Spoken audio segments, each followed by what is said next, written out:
Joining us now in the studio is Kelechi Obiakwata, a security consultant and managing director, Sarabel Logistics and Security Services, Nigeria. It's nice to have you join us Good now. morning. Good morning. And let me say Happy New Year in February. Happy New Year to you. You know, in the African society, the first time you see someone is the morning. Exactly.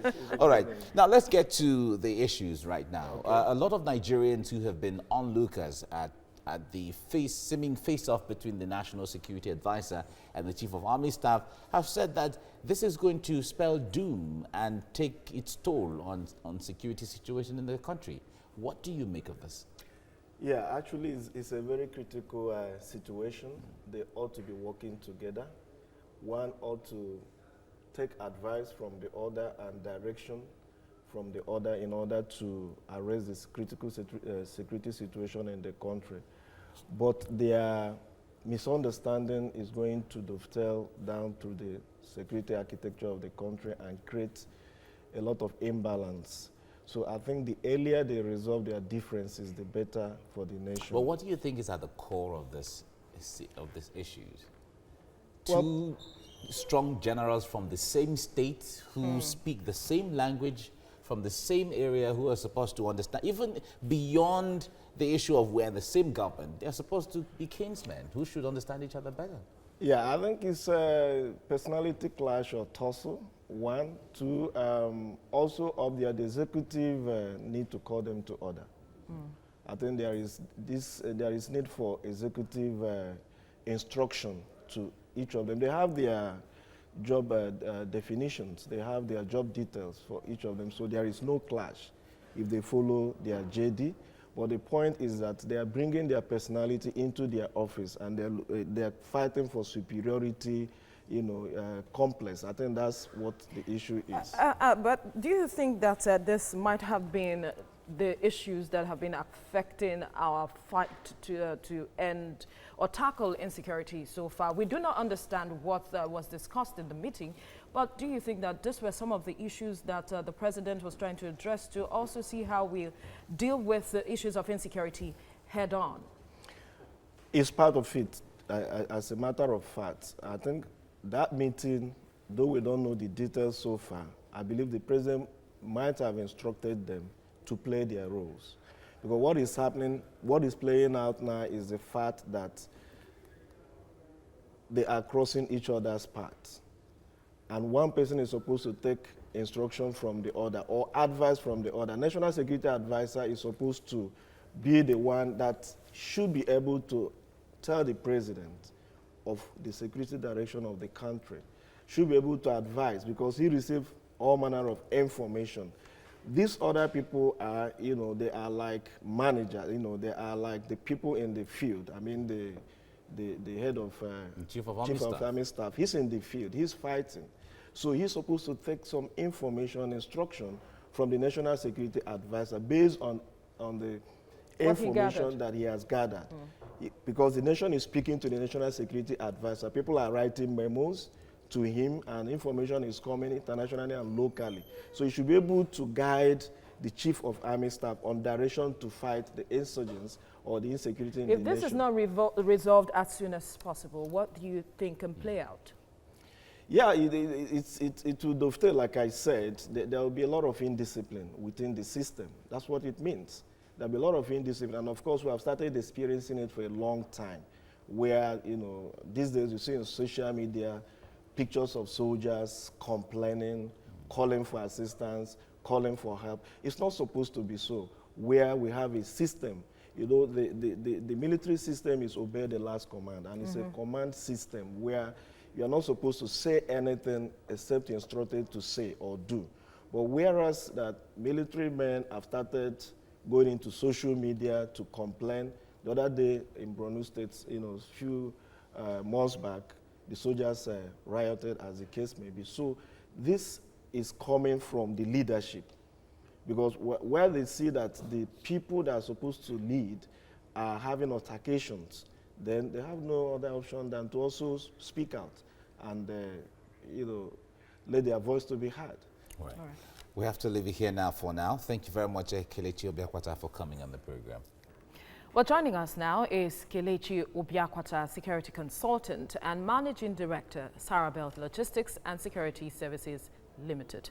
Thank you for joining us on TVC Breakfast. Glad to have you. Glad to have you. Now, some have been calling for a rejigging of the security architecture. At some point, even the National Assembly was pushing for it, and then the response we get from the presidency at some point is that it will be too premature. It will be premature at this time to be, asking for a rejigging of the architecture. But if we are to deal with this head on, we have seen what is going on between the NSA and all of that. How do we handle this situation moving on from here now?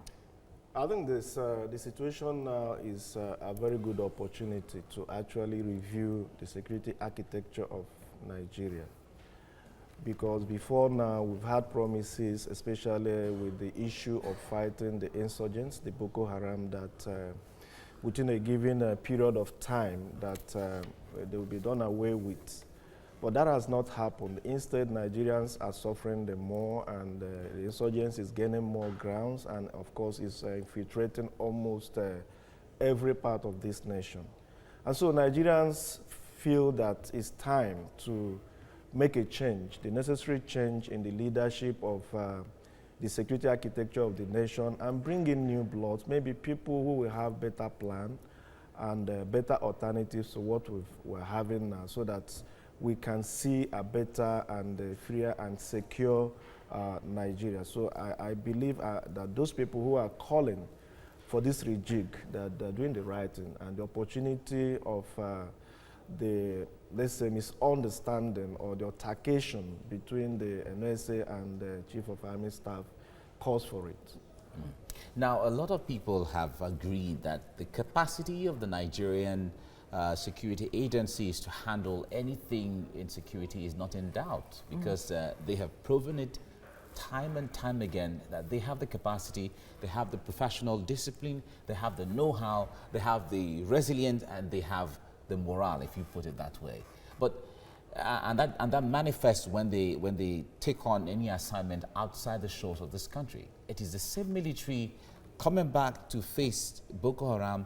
The results are not the same. What do you think is the difference between when they operate outside Nigeria and when they operate within? Well, the truth of the matter is that when they operate outside, there is a kind of organization, there's a kind of command where they fit in, that people have already created a leadership situation that could organize and enforce certain things. So they just fit in and do what is necessary. But here, you may ask the same questions. What do we have? Do we have such an organized situation where we have the command, system where people are subservient to obey rules and do the right things? I think it's questionable based on the experience we've had.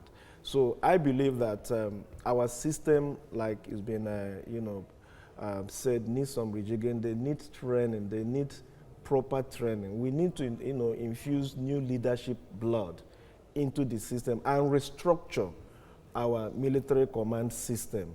They need to go out over there and see if America, let me keep using them as an example, at the verge of their being taken by terrorism worldwide, they could sit back and look at their problem, their situation, and introduce a Patriot Act and integrate their system to protect their citizens home and abroad. I think we've come to that stage as a nation where we have to sit down and look at our problems and look at what we have today as security architect. I don't see it as a person. It's there. We only react. We only respond to situation. There is no we are not proactive. We don't look at things in long term. We don't make long-term plan for our security situation. What we have today did not start today.